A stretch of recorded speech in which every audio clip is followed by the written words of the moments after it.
নমস্কাৰ ছাত্ৰ ছাত্ৰীসকল আজি মই ক্লাছ 10 ৰ ত্ৰিভুজ নামৰ যেটো চেপ্টাৰ আছে সেই চেপ্টাৰটোৰ দ্বিতীয়টো উপপাদ্য লৈ মই তোমালোকৰ ওচৰলৈ আহিছো আৰু দ্বিতীয়টো উপপাদ্য কেনেকৈ প্ৰমাণ কৰিব লাগে তাক মই ইয়াতে বুজাবলৈ লৈছো সো প্ৰথমতে আমি উপপাদ্যটো ভালদৰে পঢ়ি লওঁ যে ইয়াত দিছে যদি এডাল ৰেখাই এটা ত্ৰিভুজৰ যিকোনো দুটা বাহু একে অনুপাতত ভাগ কৰে তেনেহলে সেই ৰেখাডাল তৃতীয় বাহুৰ সমান্তৰাল তো সো ইয়াত মাত্ৰ তোমাক বাক্য এটা দিছে আৰু এই বাক্যটো পঢ়িয়েই তোমালোকে কি কৰিব লাগিব ছবিটো আঁকিব লাগিব আৰু ছবিটো আঁকি তাৰ পৰা আমি প্ৰমাণ কৰিব লাগিব তো তেনেকৈ কৰাৰ আগে আমি কি কৰিব লাগিব প্ৰথমতে ছবিটো বাক্যটো পঢ়ি দুবাৰ তিনিবাৰ পঢ়ি লৈ তোমালোকে ছবিটো কেনেকৈ আঁকিব পাৰি চাবা সো ইয়াত কি দিছে যদি এডাল ৰেখাই এটা ত্ৰিভুজৰ যিকোনো দুটা বাহু একে অনুপাতত ভাগ কৰে মানে আমি কি কৰিব লাগিব এটা ত্ৰিভুজ আঁকিব লাগিব সো প্ৰথমতে আমি এটা ত্ৰিভুজ আঁকিছো ধৰিলা এটা ত্ৰিভুজ এটা ত্ৰিভুজ আঁকিছো নাম দিছো ABC বুলি এটা ABC ত্ৰিভুজৰ এই যে তিনিটা বাহু আছে ইয়াৰ যিকোনো দুটা বাহু আমি এই দুটা বাহু লব পাৰো এই দুটা বাহু লব পাৰো এই দুটা বাহু লব পাৰো দেখাত সুবিধাৰ কাৰণে আমি কি কৰিছো AB বাহু আৰু AC বাহু লৈছো এটা এই AB বাহু আৰু AC বাহু কি কৰিছো আমি এডাল ৰেখা যিকোনো এডাল ৰেখাই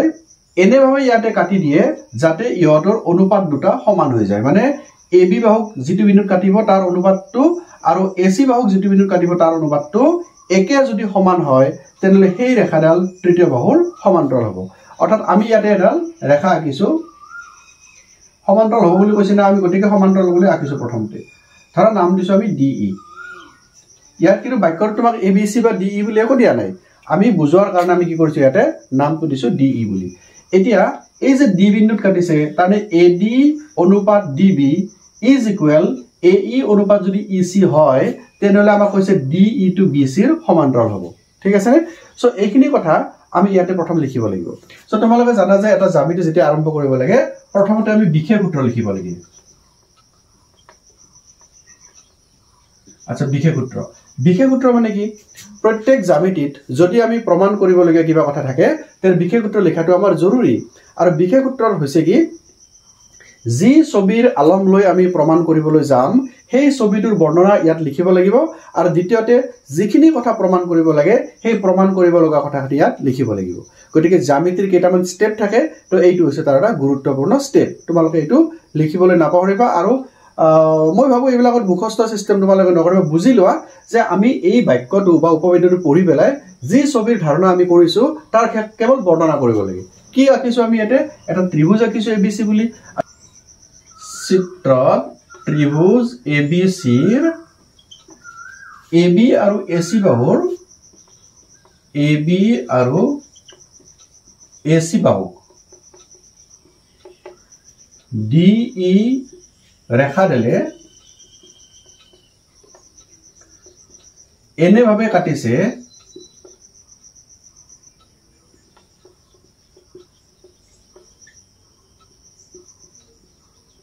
যাতে AD by DB is equal to AE by BC হয় পাইছানে বুজি আমি এখিনি কৰিছো যে ABC ত্ৰিভুজৰ AB আৰু AC বাহুক DE নামৰ ৰেখাডালে এনেদৰে কাটিছে যাতে AD by DB is equal to AE by BC sorry AE by BC নহয় EC হ'ব AE by EC হয় এখিনি ছবিৰ পৰা আঁকিছো এতিয়া প্ৰমাণ কৰিব লাগে যে আমি যিখিনি কথা লিখিম প্ৰমাণ কৰিব লাগে যে কি কথা প্ৰমাণ কৰিব লাগে যে DE সমান্তৰাল BC হয় বা এনেকৈ লিখিব প্ৰমাণ কৰিব লাগে যে DE সমান্তৰাল BC সো এইখিনি আছিল আমাৰ বিশেষ সূত্ৰ ছবিৰ বৰ্ণনা লগতে প্ৰমাণ কৰিবলগীয়া লাইনটো এটা কি কৰিব লাগিব এই ত্ৰিভুজটো বা এই উপপাদ্যটো যদি আমি প্ৰমাণ কৰিব লাগে ডাইৰেক্ট এই কথাখিনিৰ দ্বাৰা আমি প্ৰমাণ কৰিবলৈ অলপ অসুবিধা হয় তো আমি কি কৰিব লাগিব অলপমান মানে অকমান মডিফাই এটা কৰিব লাগিব যে তাত অংকন কৰিব লাগিব সো আমি এতে অংকন লিখিব লাগিব অংকন মানে কি যে আমি ডাইৰেক্টলি ইয়াত যি ছবিটো দিয়া আছে এইখিনি ছবিটো চাই হলে আমি কৰাত অলপ অসুবিধা আছে সেই গতিকে আমাৰ সুবিধাৰ কাৰণে কিছু এটা নিজাকৈ অংকন কৰিম যেটো উপপাদ্যত দিয়া হোৱা নাছিল আমাৰ সেই কথাখিনি আমি এটা অংকন কৰিব লাগিব আৰু অংকন যিখিনি কৰিম সেই কথাখিনি এটা অংকন ৰূপে লিখি দিব লাগিব অংকন কি কৰিম আমি যে প্ৰথমতে ধৰি লম যে এই ডি সাবাৰে এটা কথা আমি কেতিয়াবা উল্টা কৈ ধৰিব লাগে আমাক প্ৰমাণ কৰিব দিছে যে ডিই সমান্তৰাল বিসি হয়নে আমি যে ছবিটো আঁকিছো যদিও আমি সমান্তৰালকে আঁকিছো আমি প্ৰমাণ কৰোঁতে কি কৰিম যে ধৰি লৈছো আমি যে DE সমান্তৰাল BC নহয় আমি এডাল নতুনকৈ সমান্তৰাল ৰেখা আঁকিছো ধৰি লওক DE ড্যাশ আঁকিছো তাৰ মানে DE ৰেখাডাল BC ৰেখাডালৰ সমান্তৰাল আমি নহয় বুলি কৈছো আসলতে আমি প্ৰমাণ কৰিবলৈ কৈছো যে DE সমান্তৰাল BC বুলি কিন্তু আমি প্ৰমাণ কৰাৰ সুবিধাৰ্থে আমি সমান্তৰাল নহয় বুলি আমি কৈ চাম আৰু DE ড্যাশ নামৰ এটা নতুন সমান্তৰাল ৰেখা ইয়াতে আঁকি লম অংকন কি কৰিম আমি ধৰা হল DE সমান্তৰাল BC নহয় হেয়ে আমি কি কৰিছো DE ড্যাশ সমান্তৰাল BC অংকন কৰা হল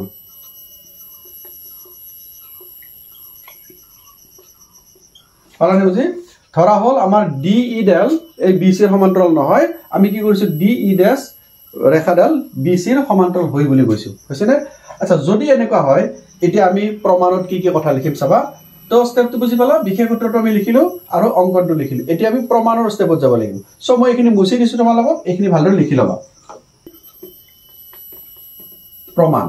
তো প্ৰমাণ আমি কেনেকৈ লিখিম তো ইয়াতে প্ৰমাণ কৰাৰ কাৰণে আমি কি কৰিছো চাবা আমাক উপপাদ্যত দিয়া আছিল কি যে যদি এডাল ৰেখা এটা ত্ৰিভুজৰ যিকোনো দুটা বাহুত একে অনুপাতত ভাগ কৰে একে অনুপাতত ভাগ কৰে বুলি কৈ দিছে অৰ্থাৎ AD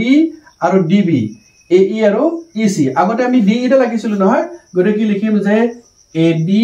by DB is equal to AE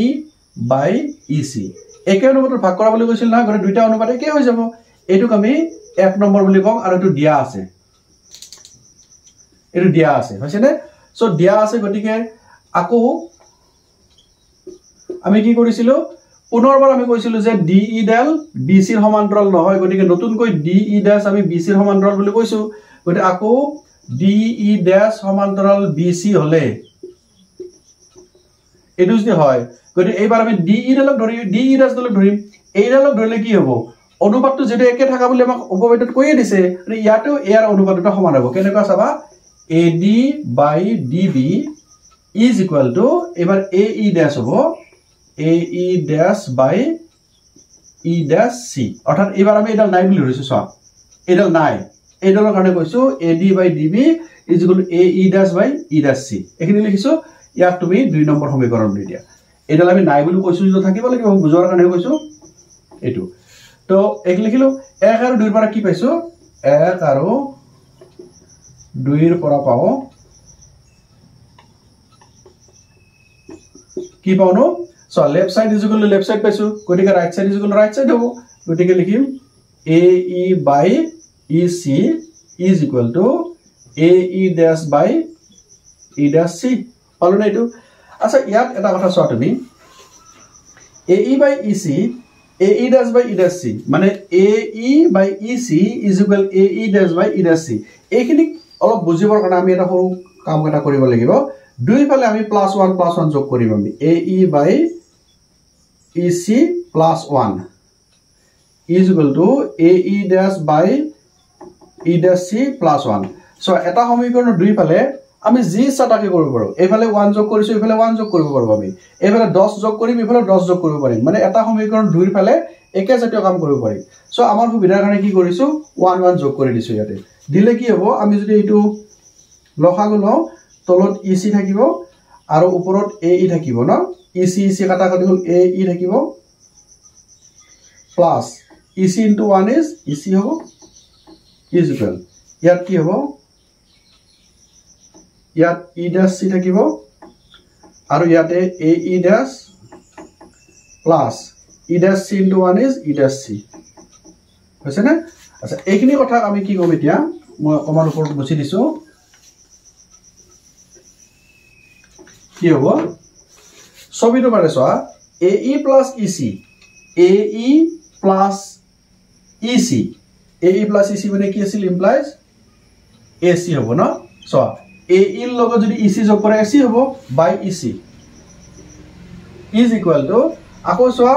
AE dash plus E dash C AE dash plus E dash C মানে কি হৈ যাব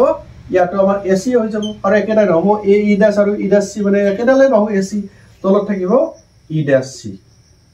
এতিয়া এটা কথা চোৱা ইয়াতে যদি এই সমীকৰণৰ ক্ষেত্ৰত ইয়াৰ যদি AC সমান AC হয় তেনেহলে EC সমানো E dash C হয় এতেকে EC সমান E dash C হ'ব পাইছানে বুজি ইয়াৰ পৰা আমি কি কথা বুজি পালো চোৱাছো যদি EC সমান E dash C হ'ব লাগে তাৰে যদি EC সমান E dash C হ'ব লাগে তাতে চোৱা দুডাল ৰেখা ইহতৰ দুটাটো আমি সমান বুলি ক'ব নোৱাৰো সমান ক'ব লাগিলে ইহতৰ দুডাল এনেকৈ হ'ব লাগিব তেতিয়া সমান বুলি ক'ম এটা EC বুলি কওঁতে ধৰা এডাল ৰেখা এডাল EC আৰু E dash C বুলি কওঁতে এডাল ৰেখা E dash C এটা ইহত দুটা আমি সমান বুলি ক'ব নোৱাৰো নহয় কিন্তু সমীকৰণটো কৈছে ইহত সমান হ'ব যদি সমান হ'ব লাগে এই E বিন্দুটো আৰু E dash C বিন্দু দুটা একে বিন্দু হ'ব লাগিব মানে এটা বিন্দু থাকিব লাগিব অৰ্থাৎ আমি ক'ব পাৰো এতেকে E বিন্দু E আৰু E dash বিন্দু একেটাই হ'ব আমি যে কৈছিলো যে DE সমান্তৰাল BC নহয় সেই কথাটো ভুল অৰ্থাৎ কি কৰিব এতেকে DE সমান্তৰাল BC হ'ব তাৰমানে DE dash আৰু DE একেটাই ৰেখা হৈ গ'ল না লিখিব পাৰো যেহেতু DE আৰু DE dash একেডাল ৰেখা একেডালে ৰেখা গতিকে DE সমান্তৰাল BC